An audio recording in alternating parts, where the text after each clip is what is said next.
Bon, ces révoltes sont assez dures, mais en même temps,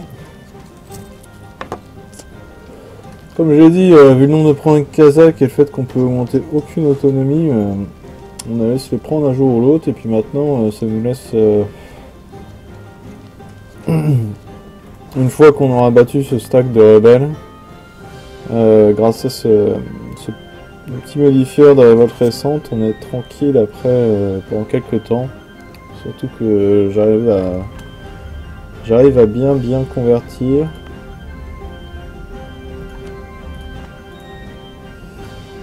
Euh, J'arrive à bien convertir, ce qui va permettre de...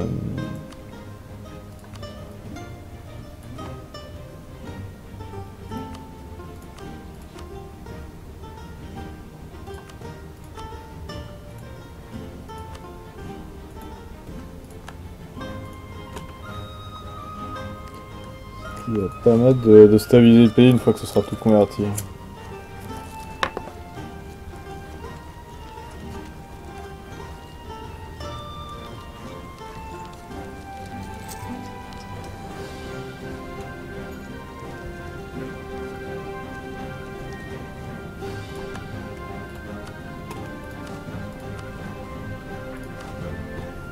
Les rebelles ont une plus grande armée que la mienne.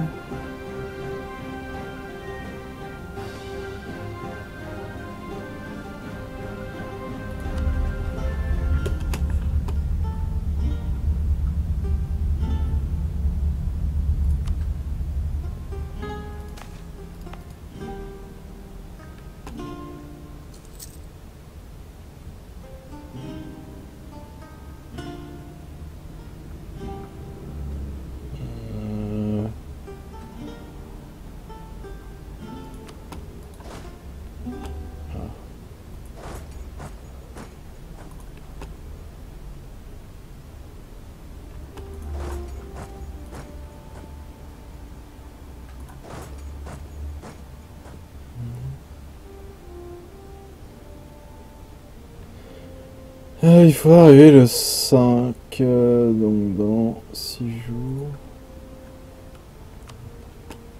1, 2, 3, 4, 5.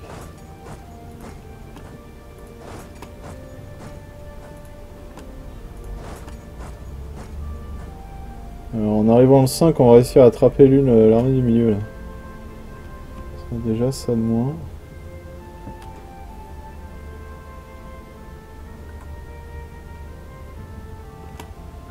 Ah, salut Mia. Salut Mia. C'est un des rares streams français de Europa ici.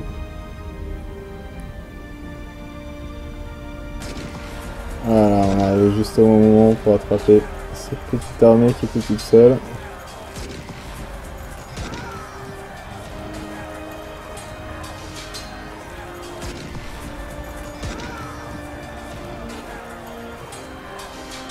Ça va bien, merci.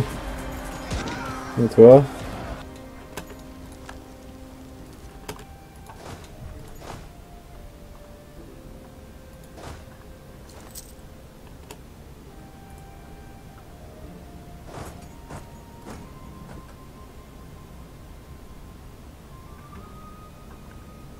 Oh là là, ouais, c'en est fini les Ming là. Gengis Khan est facile. Hein. Je suis pas sûr que je sois d'accord avec ça, mais...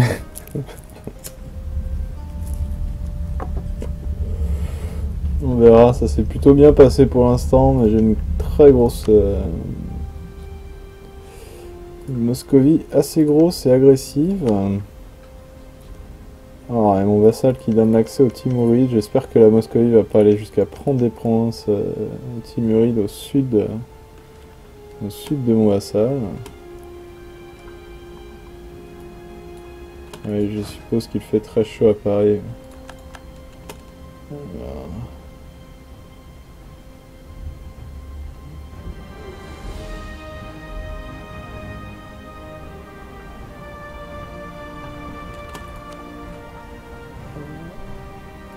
Pourrait nous aider.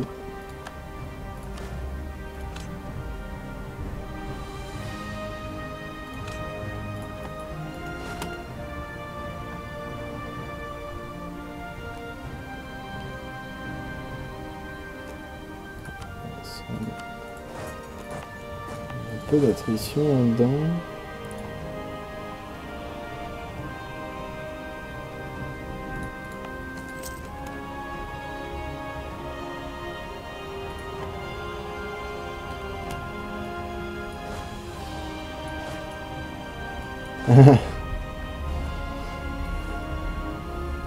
J'ai jamais essayé l'extended time mode. Déjà, si je finis la campagne, je pense que ça fera déjà une bonne campagne avec 400 ans de combat acharné.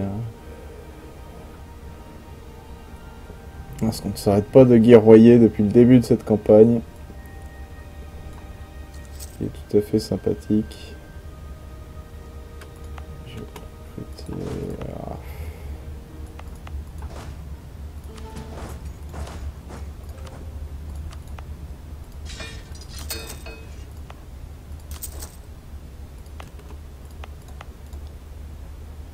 Séparer les troupes pour éviter de prendre l'inflation. De l'attrition. Bien français. Ouais, bah, j'avais essayé il y a quelques semaines l'achèvement du Big Blue Blob, là où il faut conquérir 100 provinces avant 1500.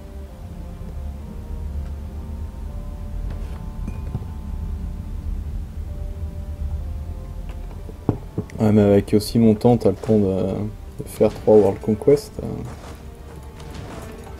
Ah, j'aurais dû remettre le fort.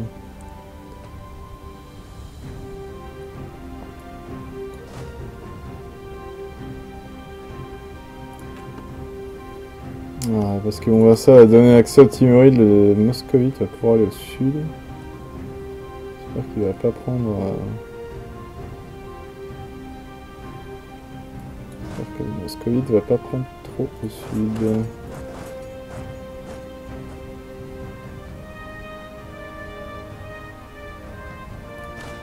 Le 5...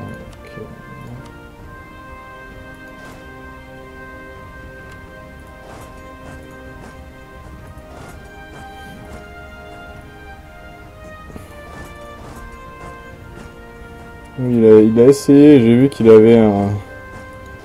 Il a maintenant dans sa chaîne, il a SN numéro 1, SN numéro 2. Donc il a pas dû réussir encore, je pense. Je vais pas regarder toutes ces chaînes, et peut-être l'SN numéro 2. De ce que j'ai vu, tous ceux qui ont réussi cet achèvement, ils ont envahi l'Angleterre pour le réussir.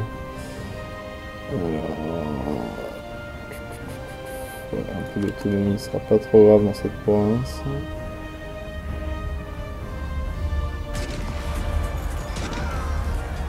Bon appétit.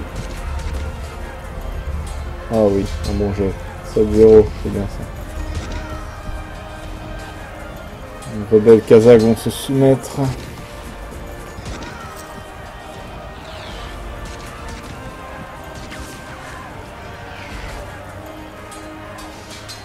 Ok. Donc c'est vraiment pas facile cet achèvement là.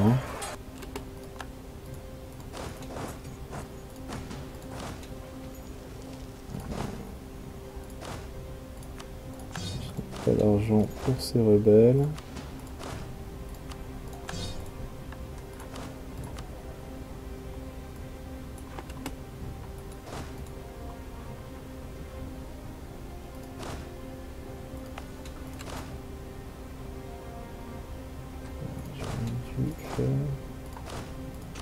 Du commerce.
Manchou.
Je pense que le groupe économique va s'imposer pour réduire cette affreuse autonomie qu'on a toute la province.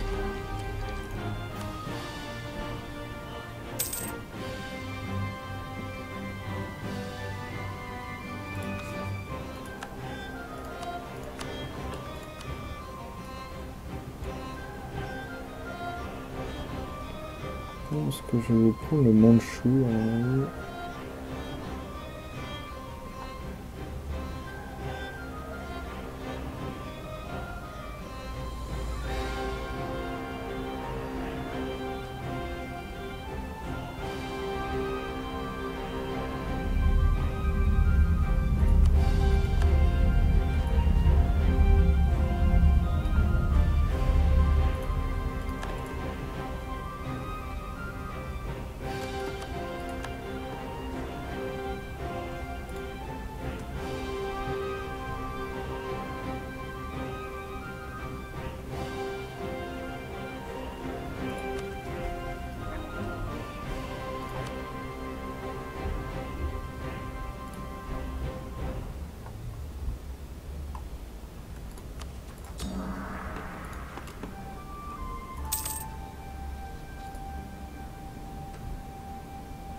Oui, et l'autre intérêt aussi d'influence, c'est que, étant donné que ça permet de faire beaucoup de vassaux et de relâcher beaucoup de vassaux pour les annexer plutôt de Corée, ça permet de gérer le karma aussi beaucoup plus facilement parce que tu perds du karma quand tu déclares des guerres et que tu prends des provinces, et t'en regagnes en justement relâchant des vassaux ou en rendant des provinces nationales à tes vassaux.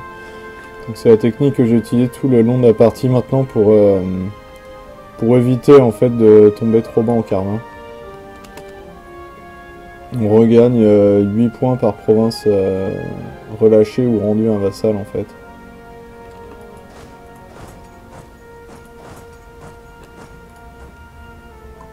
Je veux dire que ce système de karma est pas facile à gérer, mais c'est intéressant, ça ajoute ça ajoute quelque chose d'assez entièrement nouveau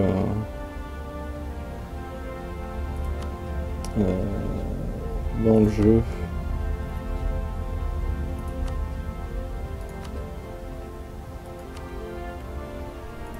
pourrais éventuellement m'allier au Khorasan.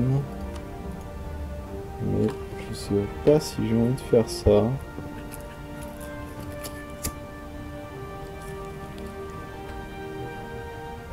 Je pense pas, à moins qu'il sera mon vassal, il faut que je conquière. Hein.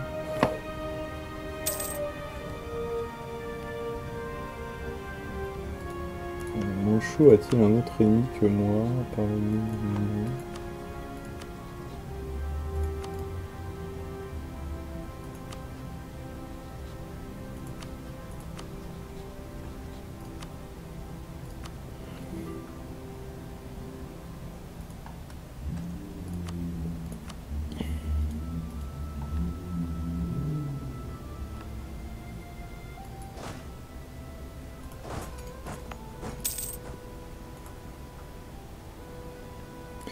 ouais, très certainement. Ouais. Parce que quand j'ai annexé le Kazakh, il avait déjà monté en fait toute l'autonomie dans ses provinces, donc j'ai même pas pu l'augmenter pour éviter les révoltes. Et on se retrouve avec 80% d'autonomie, donc je pense que l'idée d'autonomie va être très bien. Bon, les taxes, bulk cost, c'est toujours intéressant.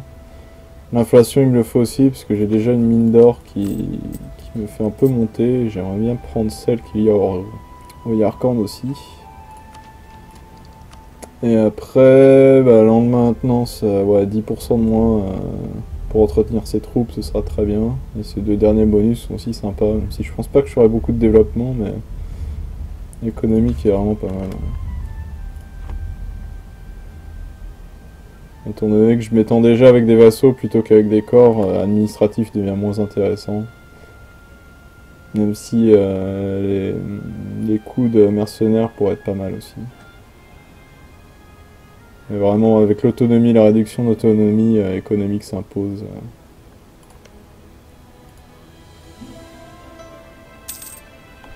D'ailleurs, je vais augmenter la vitesse. Là, je m'étais pas rendu compte que j'étais resté en vitesse 2. J'aimerais bien éviter d'avoir de nouveaux rebelles.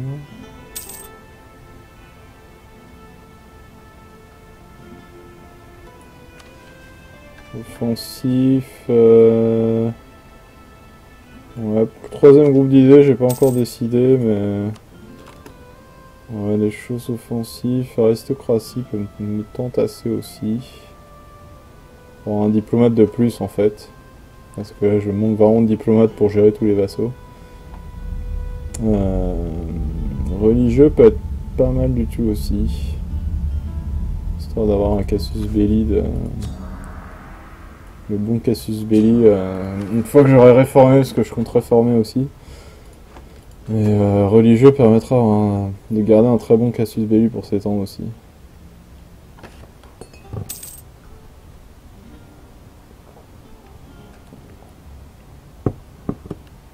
Je pense que le troisième groupe d'idées, il y a plus de marge pour choisir un peu. Tandis qu'influence et économique sont quasi obligatoires, je pense, pour cette partie. Alors pour beaucoup de parties où on s'étend beaucoup, en fait. Alors, tout le monde va aller se repaître du Timuride.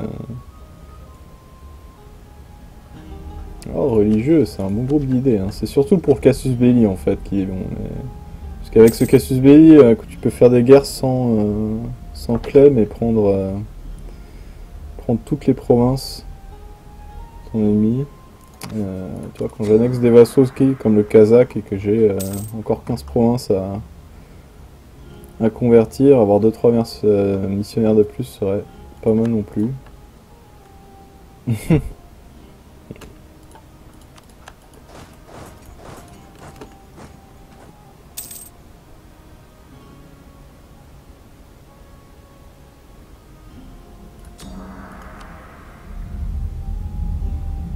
J'ai Jin qui se révèle, je savais pas ça, mais quand...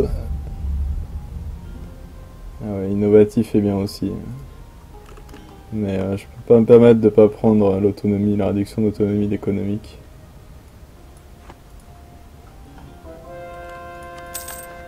Ah, ça c'est bien.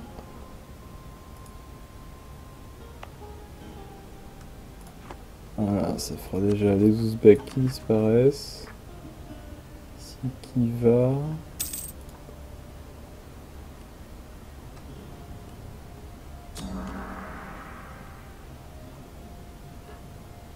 Qu'est-ce qu'ils sortent? Qui fait achat?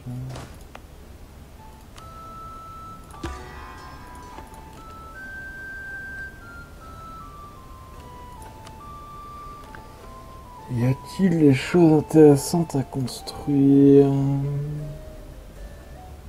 Déjà, ouais, non, c'est 0. C'est pas très intéressant. Il n'y a vraiment rien d'intéressant à construire là-dessus. Les temples non plus valent rien du tout. Quasiment rien.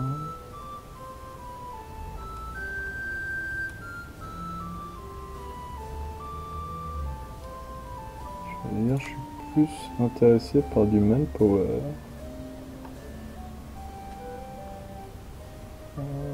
375.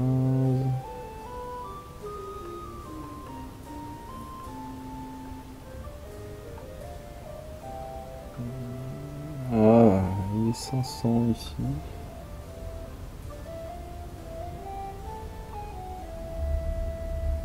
Je vais peut-être garder.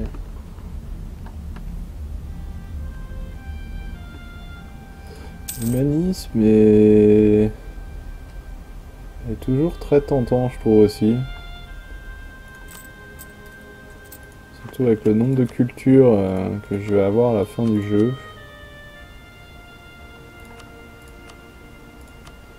Donc on a déjà un tas de cultures différentes.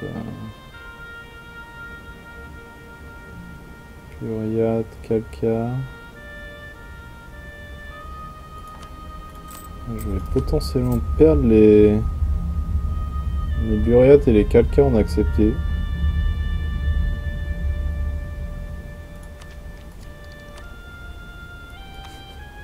Mais je pense c'est pas impossible que étant donné qu'on est tellement gros dans cette partie qu'on puisse de toute façon pas garder le groupe culturel, même avec humaniste.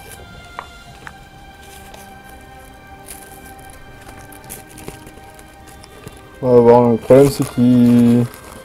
Je pense que si on pouvait prendre humanisme pour réformer, ça pourrait être un choix à la place d'économique, franchement. Parce qu'il y a une telle réduction du risque de révolte, et aussi bien par les cultures que par la tolérance et les idées.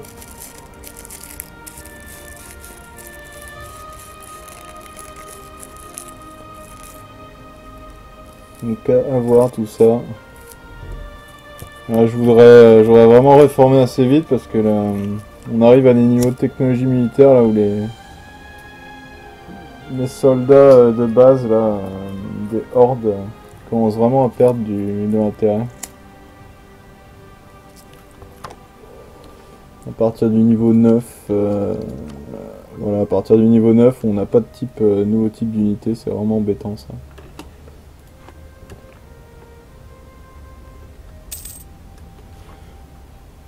Je crois qu'idéalement... on irait faire la guerre à l'Est.